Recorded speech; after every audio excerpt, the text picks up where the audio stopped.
ये क्रिमिनल था कि एक टीचर ने बच्चों को हिंसा को जस्टिफाइड करके दिखाया। जब एक बच्चा अगर वो मोहम्मडन है और वो ये काम करके नहीं आया तो बाकी सब उसे मार सकते हैं।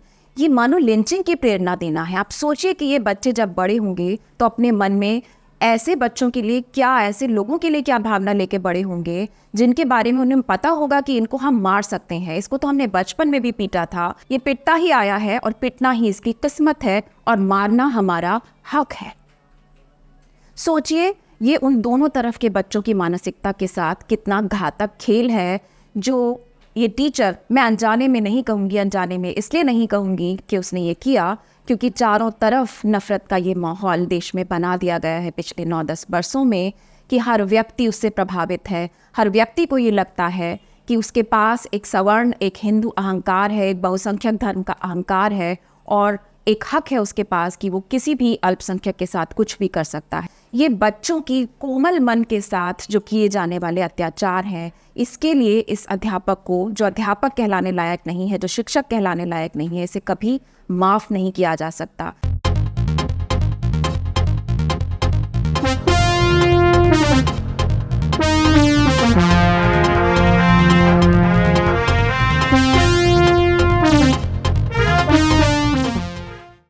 नमस्कार, स्वागत है आपका TCH पर मेरे शो फेमिनिज्म वाला F में।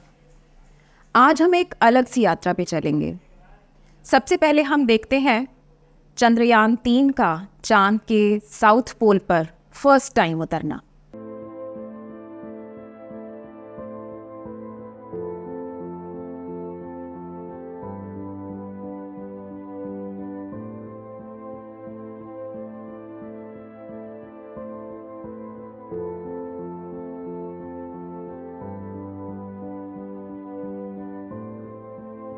एक बहुत बड़ी अचीवमेंट भारत की, एक ऐसी अचीवमेंट जिससे हम गर्व कर सकते हैं। छोटे छोटे स्कूल के बच्चों ने इस पूरे कार्यक्रम को लाइव देखा और गर्व से भर गए। एक स्कूल के बच्चे का इंटरव्यू देख रही थी मैं, जिसने कहा कि अगर हम चंद्रयान 3 के ज़रिए इस तरह से चांद के साउथ पोल पर जा सकते हैं तो नेपच्यून पे क्यों नहीं। गर्व से भरा हुआ था और बहुत आत्मविश्वास से वह बच्चा। लेकिन अब हम चलते हैं एक और जगह, एक स्कूल में। स्कूल जिसे आप शिक्षा का मंदिर कहते हैं, वो स्कूल जहां अपने छोटे छोटे बच्चों को, अपने कलेजे के टुकड़ों को आप पढ़ने लिखने के लिए भेजते हैं, अच्छा इंसान बनने के लिए भेजते हैं। तू हिंदू बनेगा न मुसलमान बनेगा, इंसान की औलाद है, इंसान बनेगा। आप उसे भेजते हैं कि वो अच्छी वैल्यूज़ सीख कर आएगा। सिखाया जाता है छोटे छोटे बच्चों को स्कूल में सबसे पहले थैंक यू बोलना, जब उनके लिए कोई कुछ करे, जब कोई अच्छी चीज़ हो, कोई अच्छी बात हो। सिखाया जाता है उन्हें सॉरी बोलना जब उनसे कोई नुकसान हो जाए, कोई गलती हो जाए या वो किसी को हर्ट कर दें। एक ऐसी जगह जहां हमारे समाज की, हमारे देश की नींव तैयार होती है, ऐसी नींव जिस पर हमारा भविष्य टिकने वाला है। लेकिन हम जिस स्कूल की तरफ जा रहे हैं वो स्कूल एक ऐसा स्कूल है जो इलीगल है, एक ऐसा स्कूल जहां बच्चों को मनुष्य बनना नहीं सिखाया जा रहा, एक ऐसा स्कूल जो बच्चों को सिखा रहा है कि एक दूसरे के प्रति नफ़रत और रंजिश क्या होती है। हम चलते हैं उस स्कूल की तरफ जो मुजफ्फरनगर के एक गांव में है और ऐसे ही किसी महिला ने अपने घर में बच्चों को पढ़ाते हुए एक मोहम्मडन बच्चे को बाकी बच्चों से थप्पड़ पड़वाए, सिर्फ इसलिए कि वो 5 तक का पहाड़ा नहीं याद करके आया था, बल्कि सिर्फ इसलिए नहीं, इसलिए भी कि वो एक मोहम्मडन बच्चा है। और खुल के कहा क्योंकि ऐसे मोहम्मडन बच्चों के साथ यही होना चाहिए। उस टीचर ने बाकी तमाम बच्चों को उकसाया कि वो आए और थप्पड़ मारें, ये भी बार बार कहा कि इतनी धीरे क्यों मार रहे हो, ज़ोर से इसको मारो। उस बच्चे को देखकर वो इंसान जिसके मन में संवेदनाएं हैं, जिसके पास एक दिल है, वो कांप उठेगा।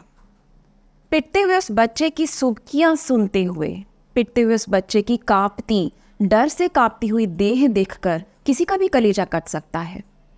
अगर आप माँ हैं, अगर आप मनुष्य भी हैं, तो आप समझ सकते हैं कि उस कलेजे के टुकड़े को, उस बच्चे को, नन्हे मुन्ने को जब आपने स्कूल में पढ़ने के लिए भेजा था और वहाँ उसके साथ ये अत्याचार हो रहा है, उसे और बच्चों से पिटवा के अपमानित किया जा रहा है, उसे महसूस कराया जा रहा है कि वो किसी तरह से बाकी तमाम बच्चों से कमतर है और वो वजह है उसका धर्म, उसका रिलीजन।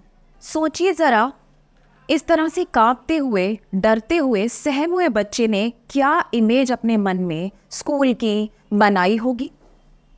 सोचिए पढ़ाई के लिए उसने क्या सोचा होगा। ताउम्र के लिए उसके मन पर एक दाग अंकित हो गया। उन माँ बाप ने क्या सोचा होगा जिन्होंने अपनी औलादों को वहाँ कुछ बनने के लिए, कुछ सीखने के लिए भेजा था। उस बच्चे के मन पर ज़िंदगी भर के लिए स्कूल और पढ़ाई की दहशत छा गई होगी। और बहुत संभव है, जिस तरह के परिवार से मैंने देखा, आप सब ने देखा होगा कि वो बच्चा आ रहा है, उसके पिता को आपने देखा कि वो किस तरह के परिवार से आ रहा है।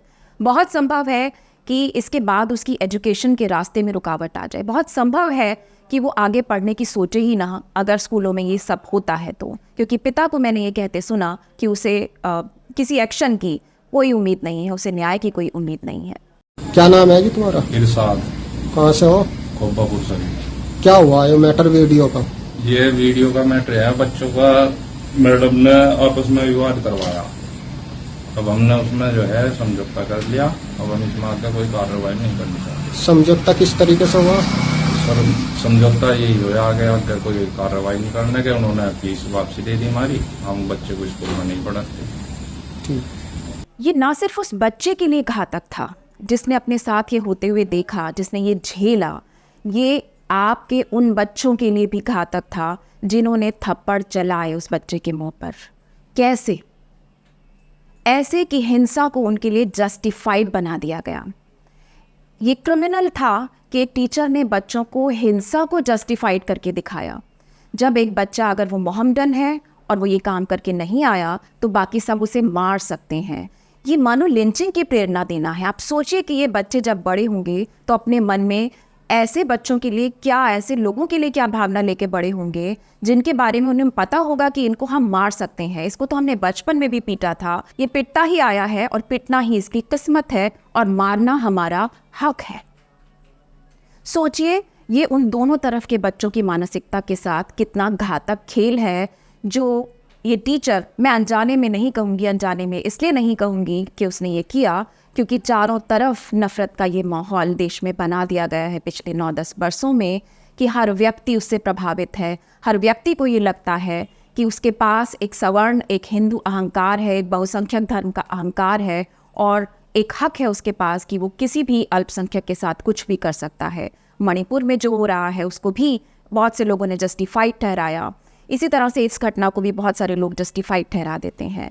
ये बच्चों की कोमल मन के साथ जो किए जाने वाले अत्याचार हैं, इसके लिए इस अध्यापक को, जो अध्यापक कहलाने लायक नहीं है, जो शिक्षक कहलाने लायक नहीं है, इसे कभी माफ़ नहीं किया जा सकता। ये घोर अपराध उन्होंने किया है कि बच्चों के कोमल मनों पर इस तरह का एक भयावह दृश्य अंकित कर दिया है। बहुत सारे बच्चों के हाथ में ये ताकत दे दी है कि वो हमेशा इस बात को जस्टिफाइड माने कि किसी दूसरे बच्चे को इस तरह से हम समूह में मिलकर मार सकते हैं। ये यात्रा भी ख़त्म नहीं हुई है। नफ़रत का ये जो चौतरफा प्रभाव है, इसके बहुत सारे पड़ाव हैं। आप भूले नहीं होंगे, अभी कुछ दिन पहले ही जो घटना हुई थी जयपुर मुंबई एक्सप्रेस में, आरपीएफ के एक जवान चेतन शर्मा ने किस तरह से 4 मुसलमान व्यक्तियों की ट्रेन में चढ़कर ही गोली मारकर हत्या कर दी थी। और उस हत्या पर उसे गर्व भी था कि उसने बिल्कुल सही किया है। उसे बिल्कुल कोई पछतावा नहीं था कि उसने जो किया है वो गलत है। ये कैसा नफ़रत का जहर था, ये कैसा नफ़रत का जहर है जो चारों तरफ लोगों को इंजेक्ट किया जा रहा है और वो ये भी नहीं समझ पा रहे हैं कि वो जो कर रहे हैं वो भयानक अपराध है, वो हिंसा है और वो जो नफ़रत की फसल बो रहे हैं आज, उसे हमारा भविष्य काटते काटते नष्ट हो जाएगा। ये यात्रा यहाँ भी ख़त्म नहीं होती। ये यात्रा आपको थोड़ी अतीत में ले जाती हूँ। अतीत में जहाँ हिटलर का राज है, जर्मनी में, नाजी जर्मनी के किसी एक स्कूल में, जहाँ पर यहूदी बच्चों को अपमानित करने के लिए, उनको इंसल्ट करने के लिए, उन्हें नीचा दिखाने के लिए बाकी तमाम बच्चों को ये सिखाया जा रहा है कि ये तुम्हारे दुश्मन हैं और इनको तुमको ख़त्म करना है, इनसे तुम्हें लड़ना है। एक ऐसे स्कूल का दृश्य हमारी कल्पना में हम शिक्षक होने के बतौर कभी सोच ही नहीं सकते, माता पिता होने के नाते हम कभी सोच ही नहीं सकते कि हम ऐसे स्कूल्स में अपने बच्चों को पढ़ने के लिए भेज रहे हैं जहाँ वो नफ़रत का पाठ सीख रहे हैं, जहाँ वो हिंसा की ताकत लेकर वापस अपने घर लौट रहे हैं। अब वापस चलते हैं मुजफ्फरनगर के गांव में, उसी इलीगल स्कूल में, जहाँ तृप्ता त्यागी नाम की वो टीचर इस मोहम्मदन बच्चे के 8 साल की उम्र के इस बच्चे के चेहरे पर तमाचे पड़वा रही है। ये तमाचे क्या आपको अपने चेहरे पर पड़ते हुए नहीं दिख रहे? जनता होने के नाते, इस देश के नागरिक होने के नाते, क्या हमने ऐसी ही एजुकेशन का सपना देखा था अपने बच्चों के लिए? सोचना चाहिए हमें कि क्यों एजुकेशन की हमारे देश में ये हालत है, ख़ास तौर से प्राइमरी एजुकेशन की, कि वहाँ बच्चों के पास अच्छे स्कूल्स नहीं हैं, ख़ास तौर से सरकारी स्कूल नहीं है, उपलब्ध नहीं है उनके पास वो अवसर कि वो जाकर एक ऐसी सुरक्षित जगह पर पढ़ सके जहाँ रूल्स हों, जहाँ रेगुलेशंस हों, जहाँ सरकार की निगरानी। 90 के दशक में हमने देखा कि किस तरह से प्राइमरी स्कूल में प्राइवेटाइजेशन किया जाना शुरू हुआ। कुकुर मुत्तों की तरह दिल्ली जैसे शहर में इतने सारे प्राइमरी स्कूल्स खुल गए जहाँ ना कोई रूल्स था, ना कोई रेगुलेशंस थे, जहाँ ना टीचर्स की कोई क्वालिफिकेशन तय थी, ना जहाँ उनकी तनख्वाह तय थी। 10,000 की तनख्वाह पे साइन करते हुए वो 3,000, 5,000, 4,000 सैलरी लेके जाते थे। टीचर्स ट्रेंड नहीं थे, अनट्रेंड टीचर्स से बच्चों को पढ़वाया जा रहा था, मनमाना करिकुलम लगाया जा रहा था, और ये बिज़नेस की तरह, लाखों करोड़ों के बिज़नेस की तरह किताबों का जो ये बिज़नेस है, CRT और NCRT के सिलेबस को ध्यान में रखे बिना जो ये सब किताबें छप रही थी, इन स्कूलों में पढ़ाई जा रही थी और अब भी पढ़ाई जा रही हैं। ये एक ऐसा प्राइवेटाइजेशन जो हमारे सामने एक बहुत भयावह प्रॉब्लम की तरह खड़ा हुआ है, जहां हम जानते हैं कि हम ऐसे लोगों के हाथ में पूरी की पूरी शिक्षा को सौंपने जा रहे हैं जिनके पास ना कोई क्वालिफिकेशन होगी, जिनके पास ना कोई एक्सपर्टाइज होगी। वो हमारे बच्चों को सिखाएंगे कि उन्हें जीवन में क्या करना है, क्या नहीं करना है, क्या पढ़ना है और क्या नहीं पढ़ना है।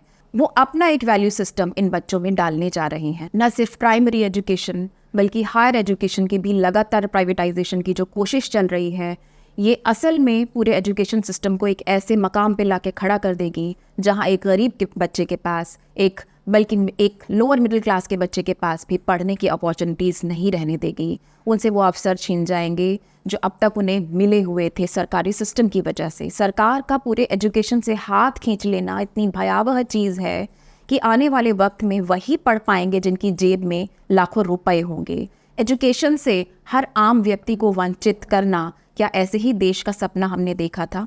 क्या हम एक ऐसा सिस्टम बना रहे हैं जहां हर वंचित बच्चे को पढ़ने के लिए उन्हीं तमाम परिस्थितियों से गुजरना पड़े, जैसा ओम प्रकाश वाल्मीकि की आत्मकथा जूठन में हमने पढ़ा था, जहां टीचर उनसे ऐसे क्लास में काम करवाते थे जो छोटी जाति के बच्चों को, तथाकथित छोटी जाति के बच्चों को उनको करना चाहिए, उन्हें लगता था। उनसे स्कूल साफ़ कराना, बाहर की स्कूल के अंदर की सफाई करवाना और उन्हें पढ़ने से दूर रखना, पढ़ाई से दूर रखना, ये कह कर कि क्योंकि तुम इस जात के हो तो तुम पढ़ नहीं सकते हो, तुम्हें क्लास में बैठने का हक नहीं है। आप भूले नहीं होंगे राजस्थान की वो घटना, राजस्थान के एक स्कूल की वो घटना जहाँ इंद्र मेघवाल नाम की 7-8 साल के बच्चे को उस मटकी से पानी पीने से रोका गया था, पीटा गया था, इतना पीटा गया कि उसकी मौत ही हो गई।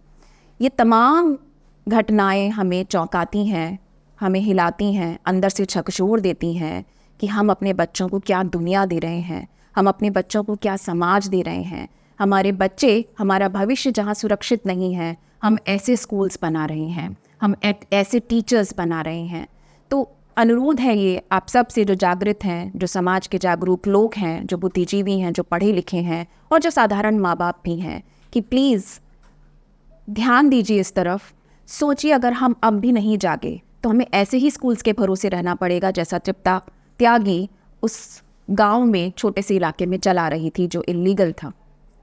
सोचिए हमें ऐसे ही बड़े बड़े व्यापारियों के भरोसे रहना पड़ेगा जो मोटी मोटी फीस हमसे वसूलेंगे एजुकेशन देने के लिए बच्चों को। जब नफ़रत की आंधी चलती है, जब जहर बोया जाता है इस तरह चारों तरफ, मीडिया से, ख़बरों से, अखबारों से और बड़ी बड़ी रैलियों से, तो इसी तरह का माहौल बनता है जहाँ न सिर्फ एक अल्तमश उसका शिकार बनेगा बल्कि भविष्य में कोई भी बच्चा इसका शिकार हो सकता है। हमें अपने बच्चों को इन तमाम नफ़रत के खंजरों से बचाना होगा, न केवल अल्तमश जैसे बच्चों को बल्कि उन तमाम बच्चों को जिन्हें ये लगने लगा है कि दूसरे बच्चों को मारना जायज़ है, किसी को भी मारना, किसी पे भी हाथ उठाना जायज़ है। बहुत शुक्रिया, देखते रहिए मेरा शो TCH पर। इस तरह के चैनल्स किसी सरकारी सहायता से नहीं चलते, किसी पार्टी की सहायता से नहीं चलते, या आपकी सहायता से चलते हैं। तो अगर आपको हमारे वीडियोस देखते हुए लगता है कि ये चैनल जिंदा रहना चाहिए, इस चैनल को सहयोग किया जाना चाहिए, तो बहुत सारे तरीके हैं। इस वीडियो के ठीक नीचे एक ऑप्शन आपके सामने आ रहा होगा ज्वाइन का, उसको क्लिक करके 89 रुपीस पर मंथ के सहयोग से आप हमसे जुड़ सकते हैं। इसमें कई सारी अलग से सुविधाएं हम देते हैं अपने मेंबर्स को। इसके अलावा जो वीडियो आपको पसंद आता है, आप देखेंगे उसके नीचे डॉलर का एक चिन्ह होता है, उसको दबाकर आप सुपर थैंक्स दे सकते हैं, हमारी वीडियोस को लोगों से शेयर कर सकते हैं और जैसा मैंने कहा सब्सक्राइब तो जरूर कर लें। तो आप हमसे जुड़े रहें, हमारी कोशिश होगी कि हम लगातार जरूरी बातों पर, इतिहास की जरूरी बातों पर, वर्तमान की जरूरी बातों पर सच कहते रहें। शुक्रिया।